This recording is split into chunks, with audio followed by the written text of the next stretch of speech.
Do you know what brought you in here today? No. So you overdosed. Do you remember that, my friend?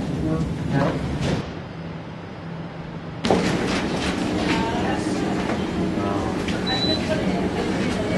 Everybody that we touch and everybody that we deal with has a story, and it's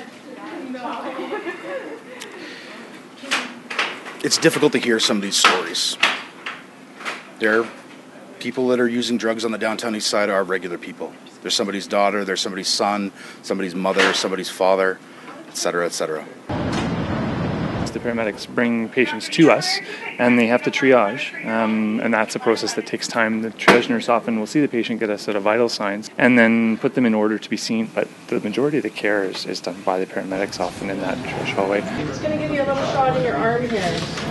Narcan's a really fast-acting antidote, so depending on the dose, wake up quite quickly. And then from there, usually can be anywhere from back to normal to it can even precipitate a withdrawal from the narcotics if they're a regular user. Well, it fluctuates somewhat from night to night and week to week, and around the time that the welfare checks are given, it gets certainly much worse. So we'll see anywhere from 3-4 overdoses up to sometimes double digits. Certainly it adds a whole new pressure to the department. Probably the third time I'm in here in less than 3 months. If I can get off, I would, but most of the detoxes are full, all the shelters are full. It's hard. We're seeing seasoned users who've known their heroin use very well suddenly not know the dosage, not understand that what used to be, a high for them is a deadly, deadly dose now. You try to get from the same guy, and I do anywhere between a point to 2 points, and tonight I did a half a point, and it killed me. I usually like to do a little tester first, a little drag in before I shoot it up. At that point, you're not really thinking about that because you're so dope sick. You just want to feel better, right? Oh, we were busy before. Now it's just insane. It's call after call after call. There's no rest, no time. Doesn't matter what time of day it is. Doesn't matter if it's a day shift or a night shift. We are run off our feet, and it's exhausting. And it's sad. If we're not careful. I've got friends. Where did you find it again? This? It's in his hand. A good majority of our calls, they don't want to go to the hospital afterwards. So they never really do come into St. Paul's or VGH. There's a real risk to that because naloxone or Narcan will stop working after about 55 minutes. And depending on how much narcotics the patient has taken, they could overdose again. You're going to get dope sick. I won't be able to walk. I won't be able to move. So unless I go right from here, right into the detox, I don't have a choice. I don't know if you guys know how much, you are ready to murder somebody when you're dope sick.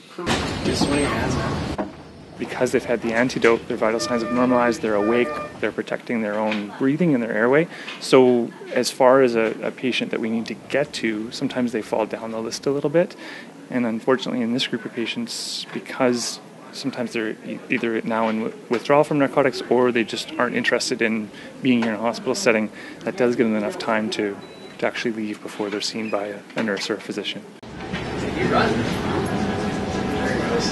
A lot of times the patients are on something like methadone or long-term treatment, and if we give a full dose of Narcan, then we'll completely reverse that, even take away their long-term treatment dose and precipitate withdrawal, which feels terrible. So often their first response is to want to leave and go and get another fix. There's 3 in here. 3 needles. It used to be that we'd treat the overdoses and let the patients go, but we're doing so much more outreach. We now give them the take-home naloxone kits. And we have this new rapid access addiction program, there's this new treatment program called Suboxone, which is like methadone, but much, much safer. And we've got addiction medicine specialists now that we work with who are initiating people. And if we, that's potentially a life-saving, long-term solution for many of our narcotic users. You might have a seat in the waiting. Our staff is pretty tough. I think most of us who've worked here have seen everything once or twice. And, there's a lot of compassion here for our patient population. I don't know that it's affected the morale. Sometimes the volume is just too much and we get overwhelmed. But I think, I think all of us want to see a solution that keeps the patients safer over the long term. Are you homeless at the moment? Okay. how about we try to help find a place to stay tonight? Yeah? Okay.